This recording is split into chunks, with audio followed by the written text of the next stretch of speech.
വഖഫ് നിയമത്തിനെതിരായ പ്രതിഷേധത്തിനിടെ മുർഷിദാബാദിലുണ്ടായ അക്രമ സംഭവങ്ങളിൽ സമാധാനം പുനഃസ്ഥാപിക്കാനാകാതെ മമത സർക്കാർ.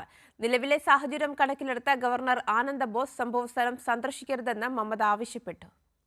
വഖഫ് നിയമത്തിനെതിരായ പ്രതിഷേധത്തിനിടെ ബംഗാളിലെ മുർഷിദാബാദിലുണ്ടായ അക്രമ സംഭവങ്ങളിൽ സംസ്ഥാനത്ത് ക്രമസമാധാനം പൂർണ്ണമായി തകർന്നു.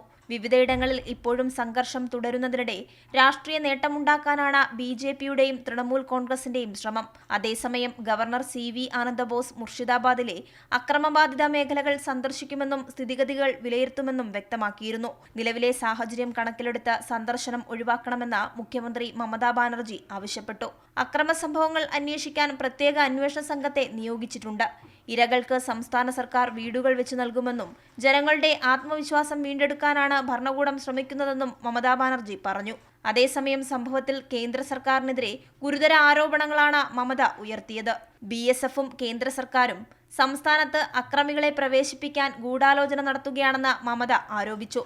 മുർഷിദാബാദിലെ കേന്ദ്ര സായുധ പോലീസ് സേന വിന്യാസം തുടരണമെന്ന ഹർജിയിൽ കൊൽക്കത്ത ഹൈക്കോടതി ഉത്തരവ് പറയാൻ മാറ്റി. പകരം ദേശീയ മനുഷ്യാവകാശ കമ്മീഷന്റെ 3-അംഗ പാനൽ സമാധാനം പുനഃസ്ഥാപിക്കുന്നതിന് മേൽനോട്ടം വഹിക്കാൻ കോടതി നിർദ്ദേശിച്ചു.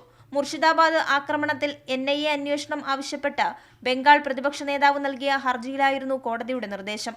കൈരളി ന്യൂസ്, ദില്ലി.